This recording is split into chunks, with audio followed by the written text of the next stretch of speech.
Sure. I'm Ronghui Gu. I'm the founder and CEO of CertiK. I'm also a computer science professor at Columbia University. So my research is focused on cybersecurity and formal verification. So I founded CertiK in the year of 2017, and now CertiK has been the biggest smart contract auditing firm and also the Web3 cybersecurity firm in the space.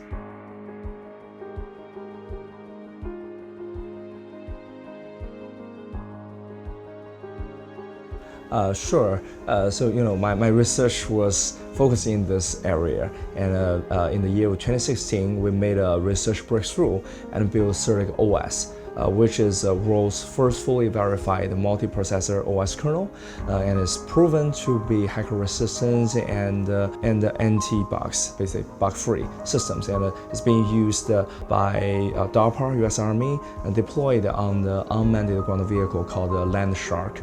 And in the same year, there's a big attack on the Ethereum ecosystem. It's called the DAO attack, and leads to more than hundreds of millions of dollar worth of financial loss, right? People are looking for new and novel technologies that can address the challenges in smart contract in the space. And Ethereum got to us, and we believe it's definitely it's highly demanded, and there's a big market for it. So we started CertiK and focuses this area to use our research results, using our technology to help improve the security of smart contract and blockchain ecosystems.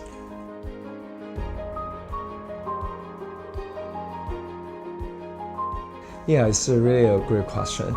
Traditional Web2 security, right? So the key idea is try to identify abnormal behavior or malicious behaviors in the system, and then try to, let's say, shut things down, isolate the malicious transaction, stop the malicious transaction, this kind of thing.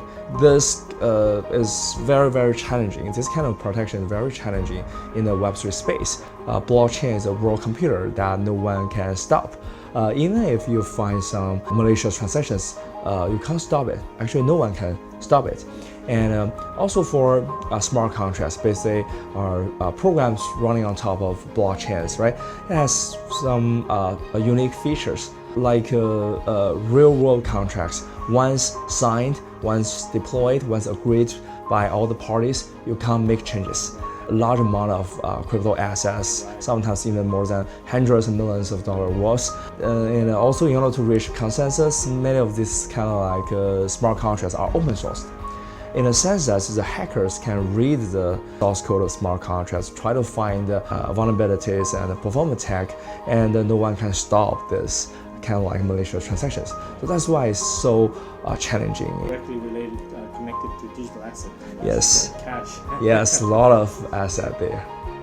So what makes CertiK's approach different from other Web3 security companies? It's a good question. So first of all, I would say CertiK was built on top of our research results. The techniques that I mentioned as formal verification, right? It is a way to perform mathematical proofs for some properties over a piece of software. So you can see it's a really good weapon, right, against the challenges that I just mentioned, right, for smart contracts, for blockchains, right?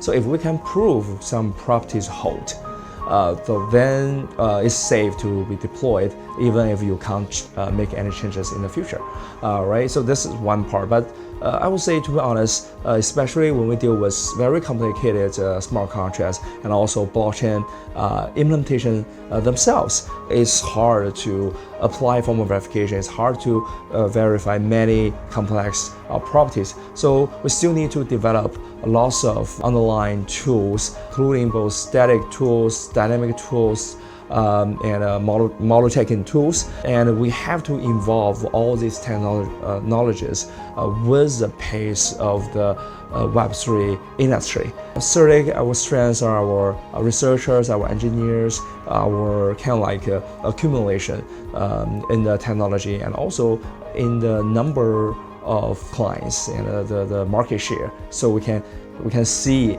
enough number of clients, the code base, to make our technology more advanced.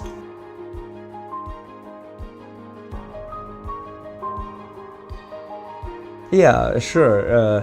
Well, I would say crypto for blockchain. I think the most important thing is wide adoption. We hope that more and more people can adopt and embrace and also get a benefit from this new technology, all these new innovations and so on. But for these retail users, it's very hard for them to, let's say, understand the underlying technology, understand the code, to trust this ecosystem, right? How to help them address these concerns and make them feel safe, right? To participate in these all these crypto-related activities and so on. So we think from our point of view, right? We can do lots of education, including our Skynet quests. We can provide these kind of like free tools like a token scan, like a wallet scan, right? Token scan, retail users can use this token scan tools to check, let's say, whether the tokens they wanna, let's say, invest have backdoors or not. For wallet scan, it's more like trying to help retail users to understand the risks of their wallets, of their addresses, and try to avoid, let's say, some potential on-chain risks. Right. I think that's great.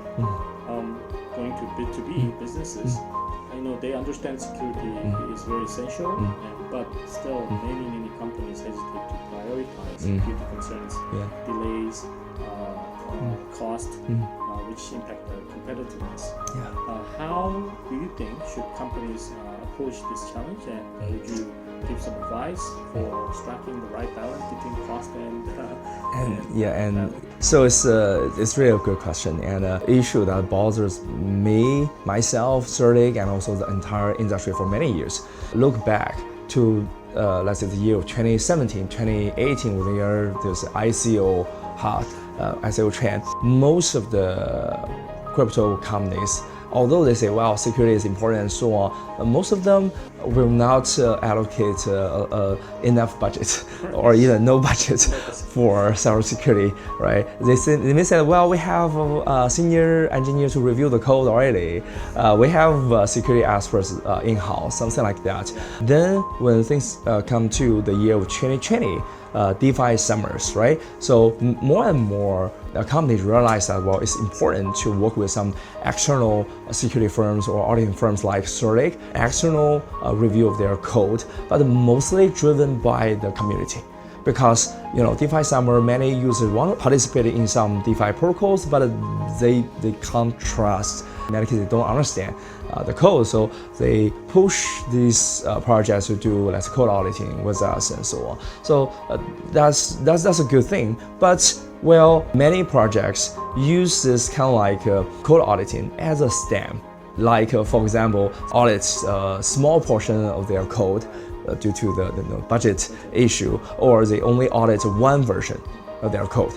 And then feel like, well, we have STEM, and then let's say developing the new versions of smart contracts, and they do not audit the rest of the code. But cybersecurity is a whole thing, in the sense that any single weak point may lead to a big disaster, and this is definitely not the best practice. So we're still in the process of educating the market. That's it's better now. It can be improved, right? We hope to educate the market and let the project owners to realize that they need to audit every single version of their code and also every single piece of their code. And also we try to educate the users like to not view code audits as a stamp.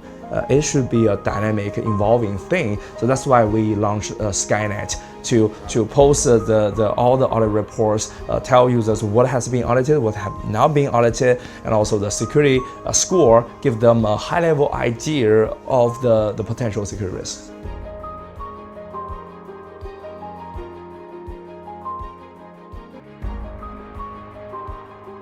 Yes, good question. DeSci, I would say, is definitely a very hot topic right now, promoted by CZ and Vitalik and so on. I was also there at DevCon at Thailand, and didn't introduce new security risk. DeSci didn't introduce new security risk so far, but DePIN and AI indeed introduce lots of challenges. For example, DePIN right? DePIN is kind of like relies on many IoT devices, right? Protect the security of the networks and so on. And we have found bugs in many of the DePIN devices. It's again different from like smart contracts bugs. Is different from blockchain implementation bugs. Well, the IoT devices themselves may have bugs. And also, most of these DePIN networks, they share the same kind of or same version of these physical devices. And if there are vulnerabilities, critical vulnerabilities there, and utilized by the hackers, they can kind of like crash the entire network and perform this 51% attack. Very dangerous. And at this moment, many of the DePIN network providers, they didn't realize the risk yet, because most of the devices are not made by them, right? Made by some other factories and so on, and they have no control, and they do not have full understanding of this hardware risk there. So we find many vulnerabilities. We talk to the DePIN network providers, but I would say they still not pay enough attention on it. I understand you have provided consultation to government bodies such as MAS, Monetary Authority of Singapore, and Hong Kong authorities. How are Web3 regulations incorporating security considerations, and what kind of security regulations do you believe are necessary for a future and safer ecosystem? Yeah, that's a good question. And so I serve on the International Technical Advisory Board of MAS, also Hong Kong Web3 Task Force. And I would say that first of all, the most important thing for regulatory framework is that we need a clear regulatory framework for crypto and blockchain and so on. That's really important, no matter how it looks like. If we have a clear one, well, everyone knows how we can do business, how we can design new things, how to make innovations and so on. Right now, the biggest issue is still many regulatory frameworks are still unclear, especially let's say in US. Right, who should drive this market and so on. We hope that with the new admin office, things can be much more clear, and we also hope that this new clear one is pro-crypto, is a pro-crypto one. Well, during our previous involvements with this governments and so on, so the first thing we noticed that, well, the governments kind of like are a little bit afraid of this, like crypto, blockchain innovations, because there are lots of risks, right? Because they can't fully understand, control and estimate the risks there. So that's how we can help. So that's why also we are involved, right? Provide tools, we can provide these technologies to tell and showcase to these governments that, well, let's say for smart contract security, yes, it's challenging, but we have some existing solutions. We have some industry on-chain risks like money laundering, right? Sanction, all this kind of stuff. We have built-in tools to do this on-chain analysis. We can show them, right, what was the current situation, how we can track them, what actions we can do. Try to incorporate things into the policy and so on. So that's why we are, for example, involved in, for example, the stablecoin policy in Hong Kong, right? We two of our advisors were adopted in that policy and so on. That's how we can help.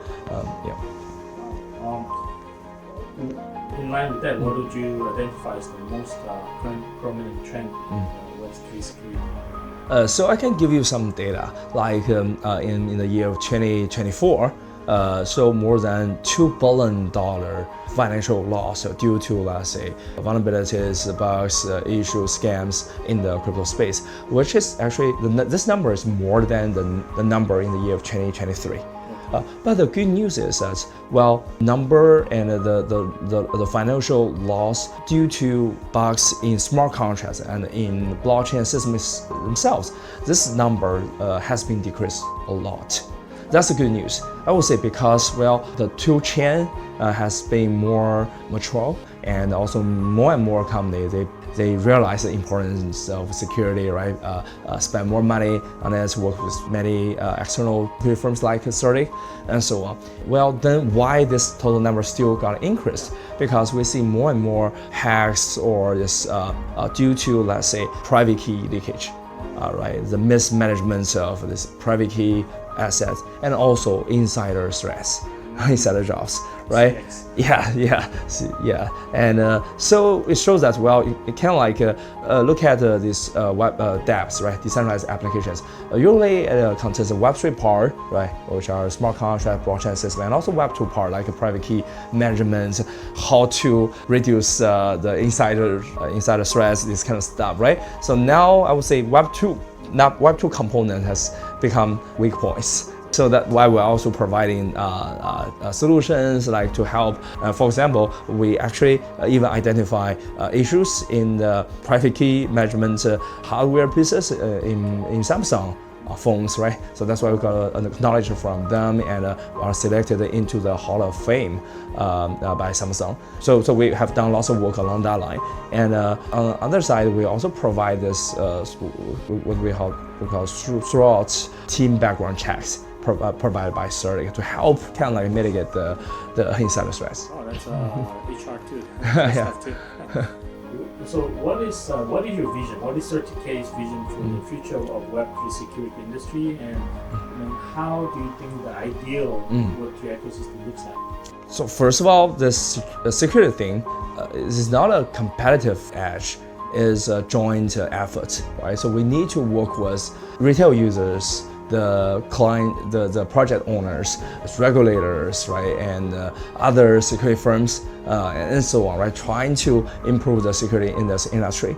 CertiK, right, we hope we can involve as fast as the development of this industry, as fast as the development of the attack techniques and so on, provide security to our clients, right, including Web3 projects, including, let's say, traditional industry corporates who want to enter the Web3 space, also retail users, right? So that's why we try to provide a one-stop, full coverage security solutions, right, to different all these kind of scenarios, challenging and long journey. So also involve lots of education, right? Education and so on. So that's what we are doing and focusing at the moment.